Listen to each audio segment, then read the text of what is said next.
Et nous sommes rendus à la dernière ligne droite de ce programme, l'instant de l'analyse. Nous vous le disions en ouverture, nous marquons encore un arrêt ce matin pour essayer de comprendre ce qui s'est réellement passé avec l'assassinat de ce jeune garçon de 6 ans, assassiné par un adulte.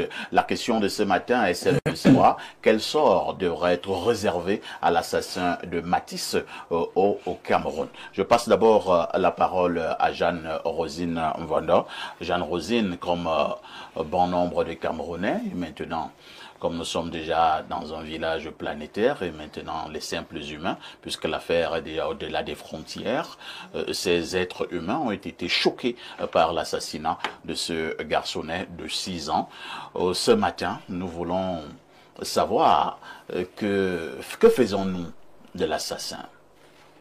En fait, il ne faudrait même pas réfléchir à double tranchant. C'est quelqu'un qui mérite la peine de mort. Il ne faut même pas réfléchir. Aussi simple que ça. Oui, il ne faut pas réfléchir. Vous savez, un enfant, c'est un ange. Ou un petit garçon de 6 ans, vraiment, ça fait très mal.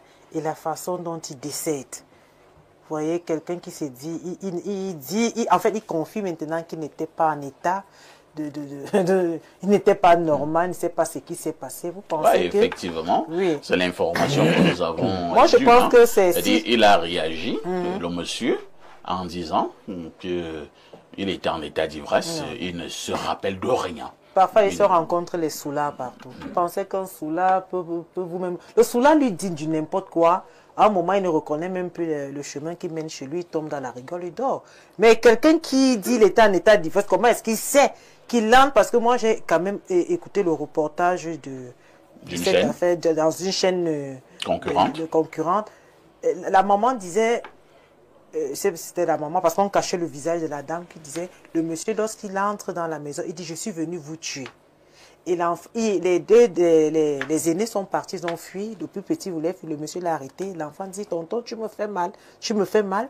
Et il renvoie donc le poignard au niveau de la gorge de cet enfant. Vous pensez que c'est quelqu'un qui ne réfléchit pas? Et il a dit au monsieur, je vais te toucher là où ça va faire plus mal. Et lorsqu'on touche déjà votre enfant, on vous a touché. Donc, lui mérite une peine de mort. Il n'a même pas besoin de peine de vie parce qu'on ne sait pas ce qui peut encore tribuner. Et puis, on va aller payer quelqu'un, il va sortir. Non, il doit être pendu. Je dis pendu, même guillotiné. Parfait. Parce que ce n'est pas quelqu'un qui doit rester dans la société. Très bien. Alain, donc, le droit est compliqué. Hein. Parlant de cette affaire, j'ai suivi qu'on appelait le monsieur le présumé. D'autres l'appellent le suspect. On a parlé d'enquête qui doit être menée. Je me suis posé beaucoup de questions. Est-ce que ce droit-ci ne nous fend pas le cœur? On continue à l'appeler le présumé, le suspect. C'est-à-dire, on n'est pas sûr que c'est... On parle d'enquête. Cela signifie qu'il est fort possible qu'après les enquêtes, qu'on puisse nous dire que non, ce n'était pas lui, c'est quelqu'un d'autre. Je dis, au plus fort du traitement de cette information, j'ai justement...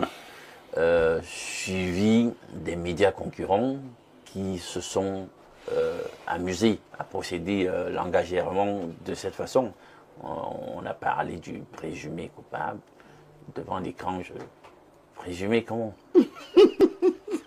Toute la République, toute la toile a déjà recoupé la fin, on sait ce qui s'est passé. On dirait qu'il n'a pas encore été condamné. Donc, il y a une possibilité. Donc, vous envisagez qu'il y a une possibilité qu'au terme de toute cette procédure judiciaire, ce ne soit pas lui. Donc, c'est pour ça que ça m'a... Bon, j'ai dit, bon, c'est les affaires de télé, bon, je sais pas, les affaires de ligne éditoriale, machin, bon, ça va, il n'y a pas de problème, je prends ça comme ça. Bon, j'ai suivi donc, par la suite, une sortie où on s'excusait finalement, parce que les gens aussi sur la toile ont commandé, mais comment vous cachez, puisqu'on n'arrivait pas, il y avait une problématique autour du visage des gens qu'on cachait, quoi. C'est-à-dire que vous, puisqu'on disait que bon, la fille du concerné et tout, bon, elle a fait son petit show à visage découvert, pourquoi on a caché le visage de son père, patati patata. Toujours est-il que revenons aux faits. Les faits, c'est quoi, parfait? Vous êtes des adultes, vous êtes dans un bar, malfamé du quartier, vous avez l'habitude de vous retrouver. Il y a un colonel qui est là et qui est une de vos connaissances. et qui veut aider, à ce qu'il semble, un jeune du quartier qui sera en détresse ou qui a un problème. Alors, c'est des gens qui se connaissent. Alors, le père de Mathis est pour. Il plaide pour l'aide. Et puis, le bourreau du petit Mathis est vent debout. Il dit qu'il ne veut pas en entendre parler. Il dit que les garçons du quartier ne veulent rien foutre. C'est monter, c'est descendu. Déjà, c'est très intriguant. Parce que le monsieur en question, si on s'en tient aux informations que nous avons en ligne, bah, il a mauvaise presse.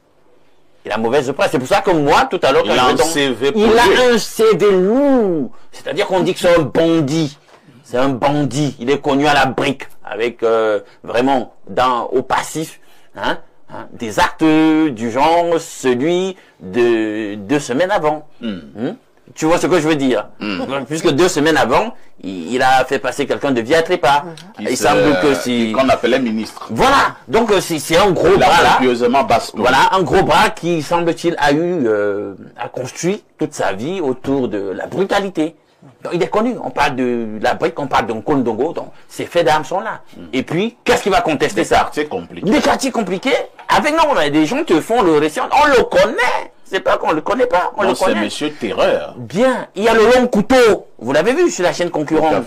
Dites-moi, quand on est dans une maison sérieuse, une telle arme blanche, c'est quoi dans la maison? Quand on est dans une maison sérieuse, avec des enfants, même les bouchers là, les bouchers non, le jeune, les bouchers c'est un peu courbe là. Pour lui là, non. C'était long. Et on dit que c'était empoisonné.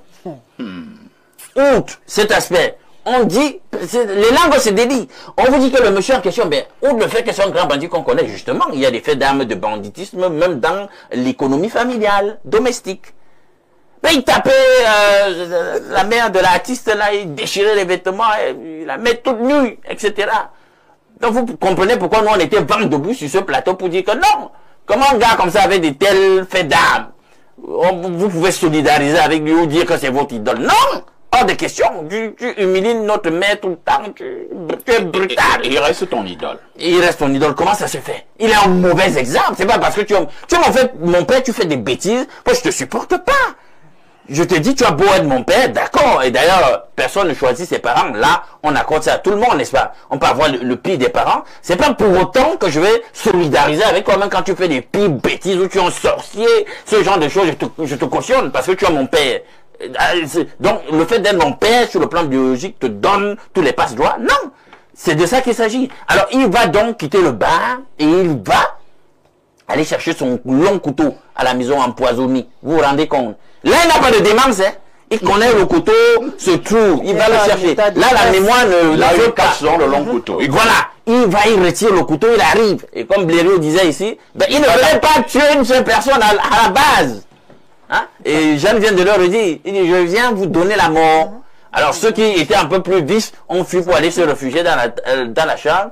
C'est sûr que le petit Mathis, il n'arrivait pas à réaliser ce qui se passe. Lui regardait les dessins. Absorbé par le petit écran, mangeant son pain chocolat d'après ce qu'on nous rapporte. Il ne réalise pas. Mais il fait comment? Un gangster entre. Et puis, finalement, c'est sur l'innocent que tu mets le grappin parce que son père t'a donné une bonne correction. Donc, une brouille entre adultes, tu viens régler le compte sur quelqu'un qui n'a rien à voir. Lui-même, est-ce que ça tient la route? Puis maintenant, il joue la démence. Non, il n'y a pas de démence. Je ne sais pas comment on va gérer ça, mais c'est un gars qui ailleurs, peut-être même on serait même plus en train de faire un pareil plateau pour dire qu'est-ce qu'on fait de lui. Ailleurs, peut-être on serait déjà en train de dire, ah, c'est très bien, on en a terminé avec lui. Oui, mais moi je ne sais pas pourquoi il a encore vivant. Alors, la question est celle de savoir, hein, que faisons-nous de l'assassin?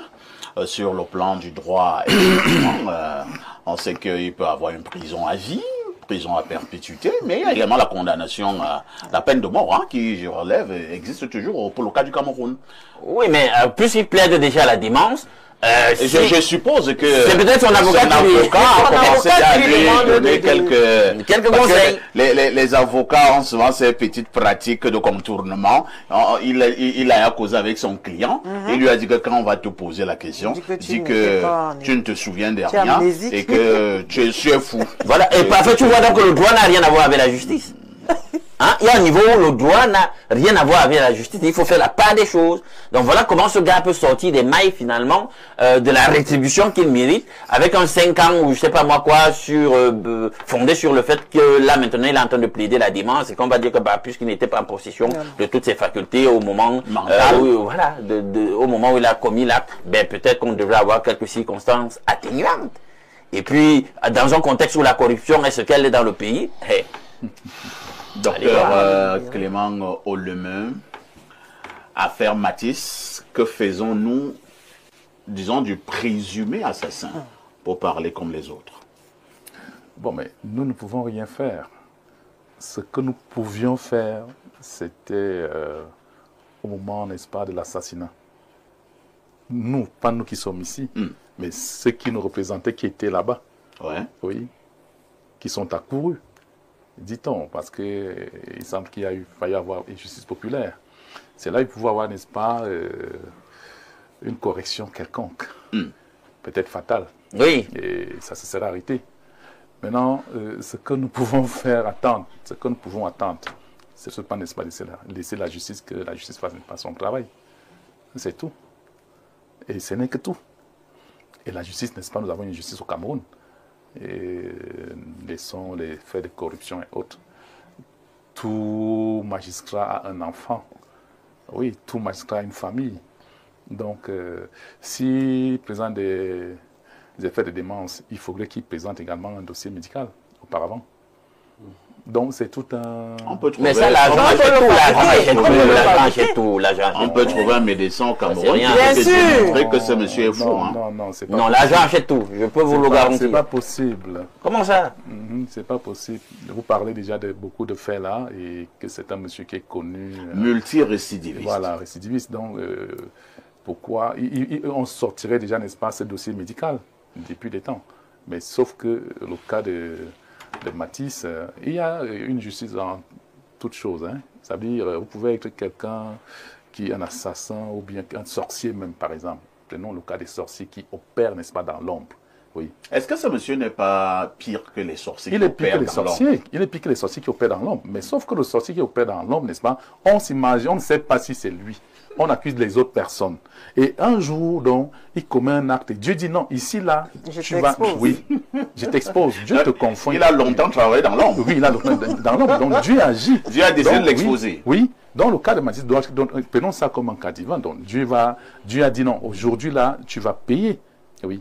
Et la justice camerounaise va jouer, va faire son travail. Tout simplement. Moi, j'ai confiance à notre justice. Docteur Oleme, lui, il a confiance en la justice camerounaise. Pierre Blériot Onyemec, affaire Matisse, que faisons-nous de l'assassin? Alors, docteur Oleme a dit quelque chose, mais nous pouvons faire quelque chose et nous devons faire cette chose. Ce que nous pouvons faire et devons faire, c'est maintenir la pression.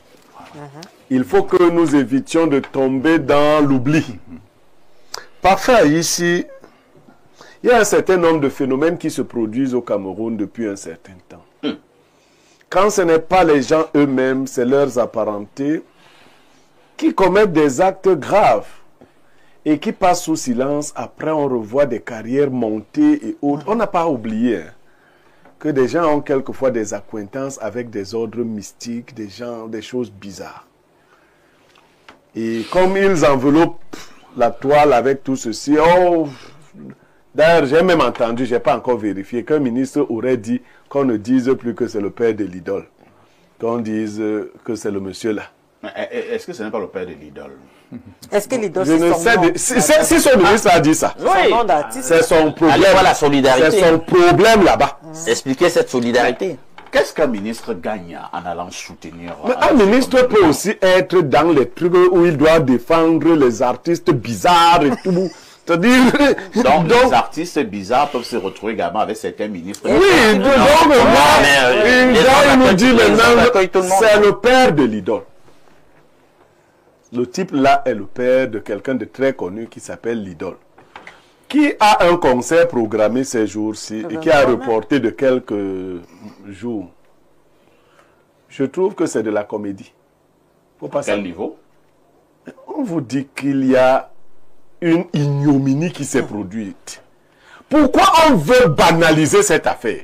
C'est l'ignominie. Ce qui s'est produit est de l'ordre d'une tragédie. Et nous, on veut faire comme si on va passer ça entre pertes et profits. Ne dites plus. Moi, je ne suis pas sûr que qu'un ministre a dit ça. Ne dites plus que c'est le père. Donc, vous devenez des petits moralistes là. Ne dites plus que c'est ceci. On dit ce qu'on veut. Déjà, je lis le texte du ministre. Non, laisse. Je dis que moi, je ne veux pas m'en prendre. Quand j'aurai la preuve que c'est ce ministre qui a dit cela, il y aura d'autres choses à dire. Moi j'ai un souci. On dit ce qu'on veut. Ce ministre a quel intérêt à S'il a des acquaintances avec les gens, les enfants bizarres, qui ont les parents bizarres, qui assassinent les enfants des gens dans les... Ça, c'est son problème. S'il trouve que l'idole est très jolie, qu'après, il peut... ça, c'est aussi son problème. Ouais, moi, je m'en fous. Nous, on dit ce qu'on veut. On dit que c'est le père de l'idole qui est un gros criminel. Maintenant, s'il a donc des pertes de mémoire, moi, je crois que c'est plus facile. Vous savez, là où on perd définitivement la mémoire, c'est dans le séjour des morts. Ouais. La Bible est claire. Pour les morts, il n'y a plus de mémoire. Il y a de sourire, c'est fini. Je ne sais pas le peu de mémoire qui lui reste. Qu'est-ce qu'il fait le enfant ici, ce monsieur? Parce que s'il se souvient encore que même les gens d'Info TV parlaient, il se souvient. Parce qu'il a tué des longs couteaux. Il a vu parler des longs couteaux. Il a un passé sulfureux. C'est un individu reconnu. Je ne comprends pas. On a laissé... Et quand on dit que ce parcours est connu, je veux donc que les gens comprennent. À supposer que l'idole n'ait rien à voir avec ça. D'accord? Comme beaucoup ont dit. Vous avez donc un père qui a souvent assassiné les gens. Un père qui a les longs couteaux à la maison. Et qui est ton idole. Mais vous-même, vous êtes dangereux d'avoir un tel papa. Nous, c'est que quand ton père a une bombe, on craint ses enfants. Il vous a donné un peu de son bombe. Donc, tu as donc un père comme ça, réputé, qui a les grosses bagues. Avec lesquels il fracasse. fracasse. On ne sait pas si c'est des bagues naturelles, des bagues acquises dans les sectes avec... Et tu dis que c'est ton premier mari. Et tout, on ne sait pas si c'est le vrai mari, si c'est le demi-mari. Tu as tout ça. Non, parce qu'il faut prendre en compte tout. L'affaire là est kafkaïenne, il y a plein de choses là. Moi, c'est des pratiques de sorcellerie. On est là en pleine pratique de sorcellerie pour les promotions des uns et des autres. C'est ce qu'il faut dire. Et arrêtez de nous faire la fausse morale. Très bien. La morale consisterait pour ce ministre à aller rendre visite s'il a du cœur À sa famille. à la famille de Matisse. Effectivement. C'est là-bas qu'il doit faire sa morale s'il a fait ça. Parce que s'il a fait ça, il va être attaqué dans les jours qui suivent, lui-même. Il devait aller là-bas, montrer qu'il est humain et tout, que de venir nous pondre des communiqués bidons. Merci Pierre Blériot-Niemek. Lisons encore ces nombreuses contributions des téléspectateurs. Bonjour Espace Mini, j'aimerais me prononcer sur le sujet en disant au sujet de l'artiste et l'idole. Sa sortie devrait être obligatoirement faite depuis avant les médias. Et dans cette sortie, il s'est désolidarisé de son père là. Et en plus, lorsqu'on est déjà une star ou personnalité publique, je vous jure, votre vie ne vous appartient plus à 100% parce que le fait n'est pas seulement de profiter de l'amour du peuple, mais aussi rendre service à 100% à ce peuple et demeurer positif pour la société. Alors, l'idole est coupable par son silence depuis les autres forfaits de son père. Aussi, parce qu'elle est dans une association qui lutte contre la violence. Donc, pour moi, l'idole doit revoir comment s'excuser d'abord et trouver les mots justes pour nous rassurer encore qu'on peut lui refaire confiance parce qu'elle-même, l'idole, nous inquiète. Nous, le peuple camerounais et partout dans le monde entier. Une personnalité publique a des devoirs très stricts, non seulement aspirer à être riche, non pas seulement à aspirer à être riche. Merci, c'est Jocelyne Mengue depuis Mbalmayo qui envoie le message. Que ce sorcier pourrisse en prison et que Matisse repose en paix. Enfin, dire même repose en paix est difficile à dire parce que c'était qu'un bébé, mon Dieu. Autre message ce jour, bon début de week-end espace miné. Monsieur Aïssi, pour avoir causé avec mon ami, un des oncles du petit défunt, cet assassin est réputé violent. Il aurait une plainte contre lui et qui n'aboutit pas. Plainte d'un homme qu'il aurait, avec la participation de son fils, passé à tabac pour avoir uriné dans une rigole environnante, tandis que sa femme filmait. Mais c'est une famille de pervers alors. Ce meurtre fait suite à un homicide commis 2 semaines avant et à des actes précédents du temps où il vivait à la briqueterie. Je suis sûr qu'il aurait pris l'habitude d'utiliser son long couteau de là-bas. Je suis pour qu'on reste en état de veille jusqu'à ce que la justice le condamne à perpétuité. Monsieur Niemek, on connaît ce ministre et c'est fort probable qu'il ait dit, c'est Bertrand Amarois qui envoie ce message. Autre message ce jour, en ce qui concerne l'assassin de Matisse, il doit être condamné à vie, car c'est pas son premier forfait. C'est un monsieur violent, barbare. Il drague tout ce qui est jupe. Voilà, un ministre à la morgue, toujours à cause de sa violence. Autre message ce matin, il s'agit de Patricia Ecor depuis Mendon. Voici ce qu'elle dit. Bonjour le panel. Vraiment, je suis très intéressé par cette émission. Je vous suis depuis plusieurs mois. Alors, que faisons-nous de l'assassin? Vraiment drôle de question à mon goût. Il n'y a rien à faire de lui, si ce n'est une peine de mort, où on boule, où on fait quoi? On va s'occuper de lui ici dehors. Ce n'est pas fou. Ce monsieur n'est pas un fou. Il n'est pas à son premier forfait. Il connaît ce qu'il fait. Autre préoccupation, allons au plus 971 ans. Il s'agit de quel pays là? Les Émirats arabes. Il s'agit donc des Émirats arabes unis. Alors, que dit le téléspectateur des Émirats arabes unis ce matin? Bonjour le plateau. L'assassin mérite être égorgé sur la place publique. Système arabe pour servir de leçon à tous ces hommes barbares aux têtes percées. Merci. Autre message ce vendredi matin, je vais au 213, c'est l'Algérie. Que dit le téléspectateur algérien? Je pense que l'idole est complice avec son père qui, depuis son âge de 16 ans, la violait sans cesse. Oh là. Ah bon? Ils ont des preuves. Alors là, j'espère que tu as des preuves, hein? Parce que On ne là, peut pas soutenir non plus ce qu'on ne peut pas prouver. nous n'avons aucune preuve de ce que vous dites, même s'il continue à dire que tout le quartier en parle, alors qu'elle cesse les larmes de crocodile. Nous savons tout ce qui se passe. Je suis Yvan depuis l'Algérie. Autre message ce jour, bonsoir ou bonjour, le turbo oméga de la modération. À mon avis, ce monsieur doit être condamné à mort. En passant, monsieur Niemek, le ministre en question est le beau-frère de ton idole et modèle, bel Joseph Antoine, cordialement. Bon, je ne connais déjà pas ce ministre. Alors, nous allons au plus 7. Il s'agit de la Russie. Que dit le téléspectateur de la Russie? Bonjour à tous, à tout le panel. Si monsieur El Diablo Noifo échappe à la peine de mort sous prétexte qu'il n'était pas conscient, même nos prières ne vont pas le rater. C'est Flore Damayanti et depuis la Russie qui envoie ce message. Alors, allons au 242. Il s'agit du Congo. Comment les populations n'ont pas coupé les mimbans de ce monsieur? Je ne sais pas ce que vous appelez les mimbans. Hein? C'est un nouveau mot français. Oui, bientôt admis à l'académie. Un autre message, bonjour le plateau, il faut qu'on le condamne à mort en le tuant avec le même couteau. Il va comprendre. C'est Rosette qui envoie ce message. Bonjour le panel et surtout à vous parfaits ici, le roi du micro. Vraiment, cet homme est un monstre affreux et incarné. Il faut qu'il soit condamné à vie. Agréable journée à vous. Autre préoccupation, bonjour le modérateur 5 étoiles. Les gens font les choses, hein. Tuer un enfant de 6 ans, j'imagine, si c'était l'enfant de Blaireau Niemek et Sono depuis Marois. Compliqué. Autre message ce jour, bonjour Info TV, le sac de modérateur. Pour moi, ce monsieur mérite la peine de mort. J'ai un ami qui devait l'argent à une femme. Le simple fait qu'il a pris le carburant et versé tout